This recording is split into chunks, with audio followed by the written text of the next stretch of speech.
All right, YouTube, it's Mr. Mean coming at you from the interwebs on this January 1st, 2017. That's right, we've made another year.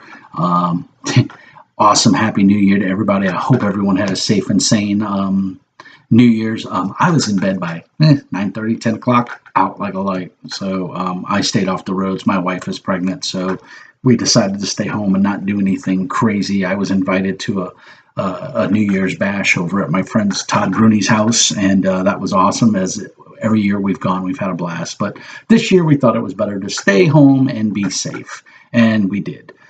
So anyway, I was at the game store yesterday. I was going to run Fantasy Age by Green Ronin. It's a game that I really, really enjoy. I like it a lot. And I was looking forward to running it for some people, but being the holidays and family in town and people with work schedules and stuff, nobody showed. A couple of people were there playing Magic and stuff at the local game store, and it was a good time. So I went and walked around the floor, and I found two new gems. Not new. Well, yeah, they're new. First of all, the Dark Eye, the Vampire of Havina solo adventure. Yes, that's right. Have a hard time finding a gaming group? Play yourself. This harkens back to the days of, I think it was called Pick Your Adventure or Pick an Adventure. They were put out by various companies, and they were little flip books. They were like paperback novel size.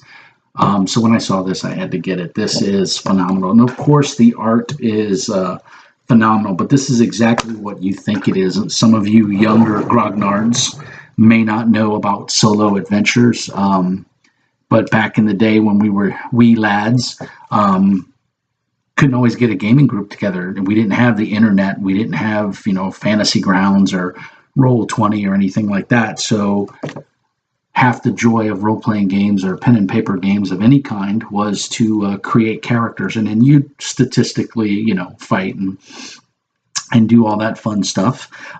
But along, I would say, late 80s, early 90s, they started coming out. It might have even been as late as or early as the early 70s. Some of these Pick Your Adventure books came out. And it was, you would just read, you'd start off, they'd give you a little background story about 3/4 of the book. And then it would say, you're playing a thief in Baghdad, and are you going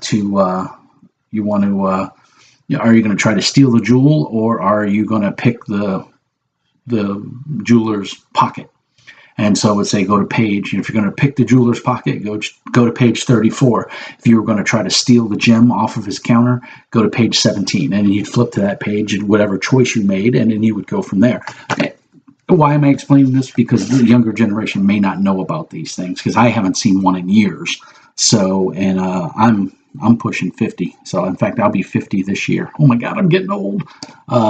Still a handsome devil, though. So anyway, solo adventure. It's $20. That's $20 of countless adventures. And sure enough, just like the old books, you head down the stairs, pass through what looks like a broom closet, and come to a corridor.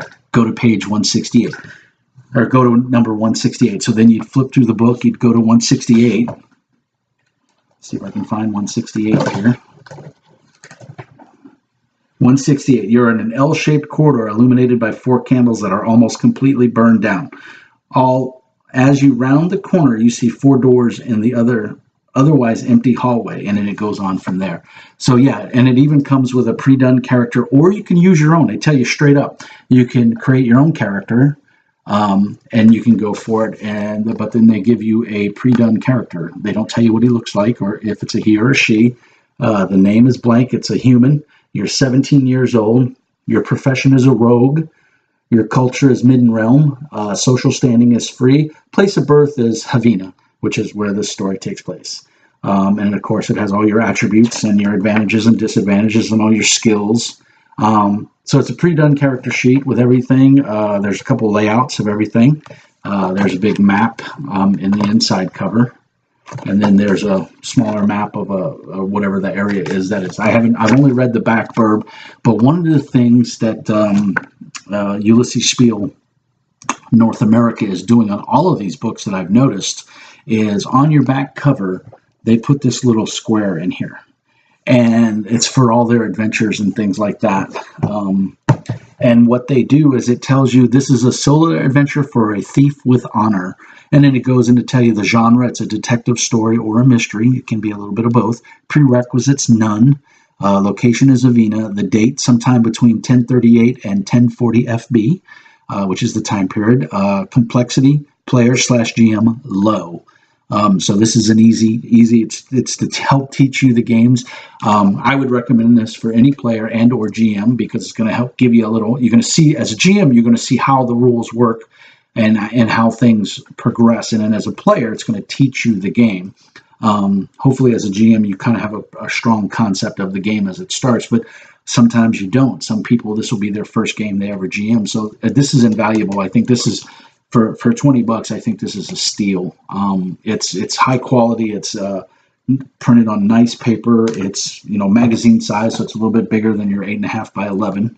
It's a standard size of most game books nowadays, and it's really well done. The art inside is nice. They repeated that process again where they do the world map and then all the Kickstarter people, which I think is super cool. I can tell you what, the next Kickstarter they do, I'm getting in on it because if this is the production quality that they put out, which it appears to be for everything, I'm all aboard. I'm already a huge fan of The Dark Eye, all the way from the computer games to this version of the role-playing game. I played the early second edition. I think second edition is the one that made it to the United States, and that's the version I played at Gen Con many years ago, and I loved it. But it was, like I said, it was pretty complex. It was still a good game. But it was in that genre of AD&D where everything was complex and everything. So it was in the realm of the current games that were out. But the art is phenomenal. They give you little NPCs and stuff, and it's really laid out. And it's literally choose option 13, go to page 48. From 48, you read it, you do what it says. There's going to be some combat. It's dealing with vampires. I don't want to ruin it. But I will give you the blurb off the back here. It says, The Vampire of Havena is a solo adventure that lets you dive into the action when others aren't available to play. Every character presents new challenges, and you will need to master all of your abilities if you wish to escape with your skin intact. Familiarity with the world of Aventura is not required. This scenario includes a ready-to-play character and rules for play. All you need are pen, paper, and some dice. For a better understanding of the setting, see the Aventura Almanac, which is, I don't believe, out yet. Onward to Adventure. So like I said, that's awesome. That is really awesome. And like I said, production quality, it's got that glossy and matte mixed cover, so the art's kind of shiny. You can see there the reflection on the map there, and that's our main, that's our hero of the story. I can only assume that is the Vampire of Havena. So anyway, solo adventure. I haven't even read it yet. Once the baby's born, it can be in the next 2 weeks. My wife is 39 weeks as of yesterday. So this is going to come invaluable for those times where I'm just sitting there, and the baby's sleeping or whatever. I need to paint some miniatures. So that's, I'm going to take some cues from some other friends of mine and make the most of the time off that I have from work, aside from obviously spending as much time with my son as I can. But then the second thing, this made John a very happy GM, because what GM doesn't like a bestiary? Yes, that's right. Aventurian bestiary. Yes, my friends, this is Aventuria's very own bestiary for the world of the Dark Eye. All I gotta say is production quality is phenomenal.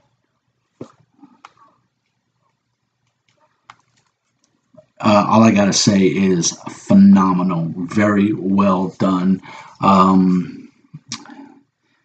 Let's see here. Let me give you a little blurb off the back. I'm not going to read the whole thing. The Aventurian Bestiary introduces 40 terrifying monsters and 24 highly dangerous animals to challenge even the mightiest group of heroes.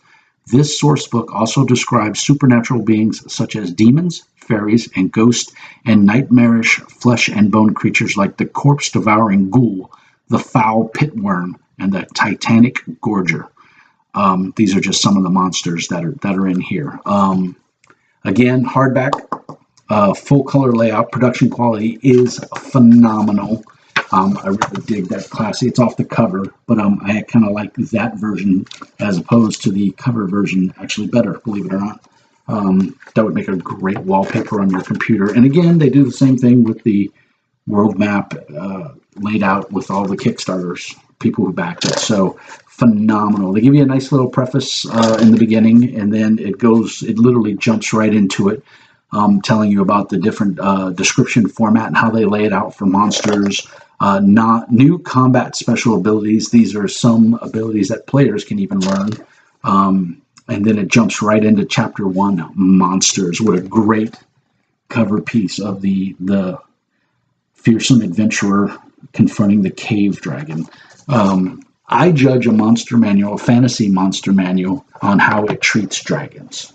And I'm going to tell you right now that in the world of the Dark Eye, I don't want to run into a dragon. I mean, their main dragon, like D&D has, the dragons, the chromatic and the I can't even think of the name now. Chromatic and the core dragons, and then they give you the red dragon, the black dragon. Here they do have several types of dragons, not as many as in D&D, which I kind of like. But the cave dragon is like it's analogous to the red dragon and or a gold dragon. Kind of be both. Typically 9 out of 10 times cave dragons are bad. They're not nice. They don't care about us little mortal type creatures. We are small and tasty and go good with ketchup as far as they're concerned. But they give you the whole story, and of course they give you the stats. You can see right there, that's the stats for the cave dragon. And they give you some pros and cons, like if they're small, if they're babies, and just like a normal monster would do. Wyverns are another type of dragon, and then glacier worms would be akin to your frost dragons. And just like in D&D, the frost dragons or glacial worms here get the treatment that they all deserve. They are mean, ornery, and just all around nasty. And of course, they like cold places. So they do a really good job of telling you all about their biology, so to speak, and their distribution. Then we go to the pit worm. And this is analogous to the swamp dragon or the black dragon in D&D. And this thing is nasty. It lives in swamps and general nasty places. And what it does, what I thought was really cool, is it's not as large and as big as all the other dragons. It's the smaller of the four that they mention. Because remember, in this world, they consider a wyvern a dragon. But these guys are like ambush crocodiles. They sit in the bog in the swamp. They come up to the bottom and grab you and pull you under and then drown you. And then they just let you sit there and rot, and then they come back and eat you. That's pretty harsh. So anyway, and these things smell bad. They even have a special rule. Horrible smell. Heroes fighting a pitworm at a reach of short or medium must make an immediate self-control to stay conscious. In other words, this thing's funk is so bad it'll knock you out. Check or suffer a level of the condition confusion. That's right. They're so stinky you lose your mind. You're like, what? The check is only necessary once per fight with a pitworm. After the fight, the smell clings to the hero, and they suffer this state horrible smell. See appendix page 120 for 1d3 plus 1 weeks. Weeks. Yeah. So even if you beat this thing, you still got the stigma of stinking. I'm sure there's some magic that could probably clean you up. And then last but not least is the tree dragon. And this is analogous to a fairy dragon, basically, in D&D. They're small, 3 to 4 feet tall, 4 to 5 foot long, not including the tail, 8 to 10 foot long. With the tail, and about a 9-foot wingspan. So they're a little bit bigger than the fairy dragon, actually quite a bit bigger than the fairy dragon, but they're tree dragons. They don't like extreme temperatures. They can breathe fire. They're shiny objects. They like to carry away things, and they make a willpower check for the dragon. If the check fails, the tree dragon tries to steal the item. So yeah, these are your mischievous. And I didn't even notice this when I got the book, but like their other books, they have a satin little string in here for your page marker. So again, just classy. Buy the book. Buy the damn book, all right? It's awesome. It's a good read. Buy it. And I didn't even, that's just a bonus as far as I'm concerned. Having the built-in bookmark is phenomenal. So I'm going to 2 conventions this year in 2017. I will be at OwlCon, where I'm running Fantasy Age from Green Ronin, and then I will be at MagCon. Now, every year, I've been to MagCon twice, and both times I've run Star Wars, the Fantasy Flight version, and I've had great response, and everyone's had a good time, and I plan on running it again this year. But I think I'm also going to run this. I really would like to give this a try. They have a number of pre-gens in the core book, so I'm going to use those. There's also a couple pre-gens in some of the adventures, I believe. So if I don't have it, I'll print out all of those, because I have all the adventures in PDF thanks to the guys over at Ulysses Spiel, because they sent them to me because they are awesome. So anyway, I hate to sound like a fanboy, but I really like this system. I really like the layout of the books. I like the quality of the books. I like the price point. Fantasy Flight and WotC would put out a book like this, and it would be $45, $50 for this. This was only $30. I mean, and it's better quality than anything either one of those guys do. And don't get me wrong, WotC and Fantasy Flight do good books. I'm not taking that away from them, but just the quality and the layout of this book is phenomenal. I mean, no index. I would have liked to have seen an index, but a pretty good table of contents. I mean, let's face it. All you really need to know is it's a monster manual, and you need to know what page your monster's on. They do give you an appendix. Excuse me, so that will help a little bit. And they give you all the classic monsters and then a bunch of everyday creatures. Some would consider them monsters, but you got a deer, a donkey, a constrictor, which is any type of big, snake, barracuda, brabacuda. I'm wondering if that's a typo. If it's supposed to be barracuda, but they spelled it brabacuda. Badger, alligator, royal eagle, storm falcon, swamp leech. Those things were pretty nasty. I read those. A war dog, which I think is pretty neat. I might give one of the PCs a war dog just to kind of help them out. Yellow-tailed scorpions, which are more of a pest, but the poison won't kill a human being, but it can make you sick, which I thought was really cool. Not everything has to kill you, which I thought was pretty cool. They take some normal monsters and kind of, a Borbarad mosquito. This is an insect. It's a buzz around, piss you off. These guys are nasty. And a swarm. I mean, they can mess you up. But they're not horrible, but they're a nuisance. So I thought that was pretty cool. They've included some stuff in here that's they give you a Cyclops, which I thought they give a pretty good detail on Cyclops. Death Squirrel. I don't know if that's supposed to be a joke, dude, but it's a death squirrel. And yeah, not good. They will kill you. Cute. Death squirrels are deceptively cute creatures. To attack death squirrels without good reason, heroes must make a willpower check with a penalty of 1. Yeah, a willpower check in order to attack them. They're that damn cute, but they will kill you. I mean, so they're hunted for their fur because it's a luxury item. They prefer prey. Their preferred prey is rodents and small birds. Sometimes they hunt foxes, even wolves, but they usually survive. Those usually survive the squirrel's attacks. They sometimes confuse humans with prey. So it's not that cute. So yeah, really cool stuff in here. I mean, the demon, the picture for the Defar. This is a type of demon. It's a purple rat with vapors coming off of it, because the Defar is a demon that evil magic users and summoners can use and bind to their control. They usually use them as messengers to relay message, but they're actually pretty deadly in combat, which I thought was kind of cool, because they kind of they're looked down upon in the demon. They're like the pit larva. In D&D, they're useless. They're currency in some demon realms, but these guys are but they can actually be badasses. So again, you got both scales of lethality here. Just some cool stuff. The Laran, Laraan. The picture is just spooky, and I will look at the hot chick, and there's that beast over her, and that's the demon, the Laran, and they're basically like spoilers of flesh, mind, bloody seducers, or masters of the lewd spawn.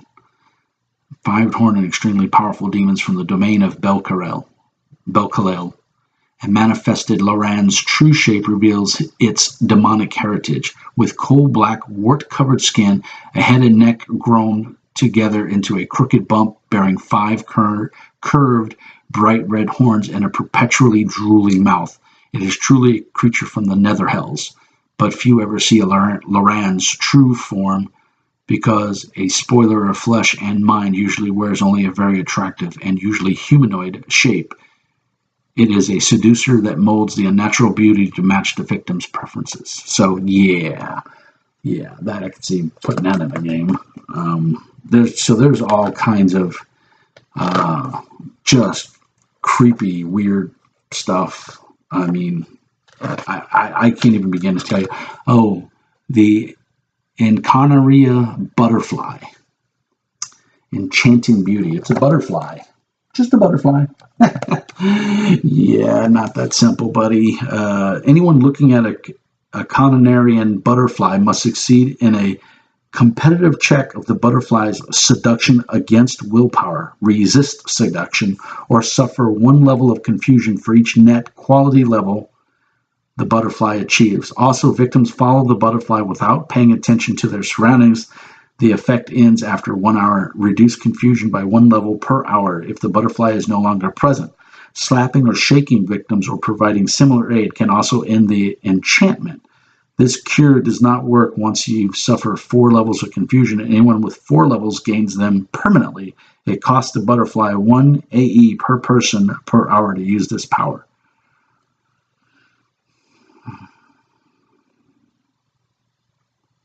Yeah, so, I mean, not cool. This thing, it can make you walk off a cliff, because it's a butterfly. It's going to fly. And you just walk off a cliff. The butterfly can fly. You cannot. So you fall to your death. So, yeah, stay away from pretty butterflies. Croconians, basically frogmen. So, manticore, typical manticore. The thing I did like is the maru. They're basically alligator men. But they have spindly arms, which I thought was pretty cool. So they fight for more than like 5 rounds. They get weak and they can't swing their sword and they get a penalty. I thought it was just these huge, massive tails and jaws that can rip you in sunder, but they can't really swing their swords that well. So all you got to do is hang out with them for 5-6 rounds of combat, and then they start getting weaker. So, elementals. I mean, they got all the gambit of monsters in here. The Morphu, which is just an evil slug. It's nasty. They give a really good treatment of mummies too. It's a nice write-up in the way they talk about mummies and everything. Saber-toothed tiger, skeletons, of course, you got to have your random skeletons. Snow lurker, that thing is nasty. It's basically a badger, ice badger. Just all kinds of cool stuff. This is a very good resource for players as well as GMs. It's obviously more of a GM book. There is some cool stuff in the back, though, for players. You can get some of these monsters' attributes and abilities. Let me get to that section. You can kind of learn these abilities or just take them as enhancements or perks. The War Dog looks phenomenal. It's a great picture for a War Dog. That's awesome. I have to see if this book is out in PDF, because that would be cool to put on your character sheet as you have a War Dog, and you could use that image. Appendix, new advantages. So there's all kinds of advantages you can get that tie in with this book. So that's cool on the player's side. And then they go into quarry and how to hunt and everything, which I thought was really cool. Strength ratings for tiny creatures. There's just a plethora of information in here on everything, and even info on undead. So again, this is a winner chicken dinner right here. I mean, If you're a GM and you're getting into this game, do yourself a favor. Pick this book up. You'll be glad you did. And tell them Mr. Mean sent you, because it's worth it. And if you're a player and you want to learn the game a little bit better and your GM doesn't have time and there's not a whole lot of videos out there to tell you how to play the Dark Eye, but I think it's very underrated in the U.S. and I would like to see it pick up more. So I'm contemplating. I'm shaking the screen here. I'm trying to get the glue off of the cover. I might actually do a playthrough of the solo adventure if I get my new camera and my microphone. I'm using the headset today. I've said in past videos I don't like using the headset, but I've noticed the audio quality is better with the headset because of this little mic right here, and it just works. It works pretty well, so I gotta like it. So that's the video du jour for today on this January 1st, 2017, Sunday evening at about 5:15, 5:12 as I'm recording this. I'm going to post this up here on YouTube. I'll put a link on the Dark Eyes Facebook page. They seem to like that, and I enjoy their products. And like I said, my local game store had it. I was not expecting this to be there. I didn't even know this was out. My criticism to Ulysses Spiel is get somebody to work on your website. It's horrible. It's not easy to navigate. I used to do web design. I don't do it anymore because what I see in my head and what you think is perfect are two different things, but your website needs some attention. You have out-of-date information on there. I don't know what you're using for your hosting or who's managing your website, but in this electronic day and age, as a purveyor of products, as a consumer, I'm going to tell you right now, the biggest thing that'll make you lose customers is if they go to your website and the information's not up to date. I went on their website and I didn't see either of these. I didn't know they were out. I've been on their website 2 or 3 times in the last month because they sent me all those cool PDFs, and so I wanted to see what else they were doing. These guys are also spearheading the Torg 2.0, and I'm a huge Torg fan, so I'm definitely looking forward to picking that up when it comes out, or jumping on the Kickstarter bandwagon, as they say. We have a play group here in Beaumont that we're currently playing Torg. We're on hiatus for the holidays, but after the holidays, we're going to get back to playing Torg. Would love to I have already sent them an email saying, hey, if you need play testers, I'm down. But I understand. But just a constructive criticism. That website needs some attention. There's out-of-date information up there. There's not current information. Your Facebook page has a little bit of information on it, but again, I know you guys are big in Germany, and that's awesome, but if you want to make it big here in the U.S., you got to get that information out there. Players have, if I run a demo of this, at a convention and the players get all excited, the first thing they're going to do is go to your website. And if there's nothing on the website that tells them anything about the game, aside from what they learned already from me doing a demo, their interest just went through the toilet. And I'm not trying to be mean. I'm not trying to be ugly. It's constructive criticism. It's a good website. There's lots of information up there. It's just a little outdated, and you need to make it easier for people to find stuff. And, point them to a catalog, point them to where the U.S. distribution is so they can buy this product. I live in a small town. Well, it's not a small town, but I live in a medium to small town in Beaumont, Texas. I got one game store. It's the only game store in an hour drive anywhere close to me. The next best game store, closest game store, is in Lake Charles, Louisiana, which is an hour away. Going west would be Houston, which is 2.5 hours away. It's the only game store. So if they don't have your product, I can't buy it unless I buy it off of Amazon or something like that, if I'm smart enough. And of course, when I do my demo, I'll tell people, hey, you can buy this off of Amazon. You can buy it on, this website or that website. I'll try to point people in the right direction, but you got to have that information on your website. I don't know if the U.S. website was an afterthought and you just didn't think about it, or if it's just not being maintained, because you don't have anybody here in the U.S. that can do it. I don't know, but I know it was frustrating for me, I consider myself a fan, and it was frustrating for me to go to your website and try to find information, and I couldn't find it. I found all about your Kickstarter, but your Kickstarter's closed, so that doesn't do me any good. you've just raised my hype and then crashed it because Kickstarter's over. I can't even get in on it. So doesn't do me any good. So just again, constructive criticism. I'm not bagging on it. It's a functional website. I just think it needs a little attention. So aside from that, guys, it's a phenomenal game. I think it plays really well. It has a nice flow. I covered that in my main review. If you haven't seen those, please go back and watch them for the Dark Eye. It's a fun game. It gives me that sense of wonder that I had as a wee lad playing D&D back in the day. That sense of excitement of the thrills and the highs and the lows. This game brings that back for me. I think it's the dice mechanic and the way they roll.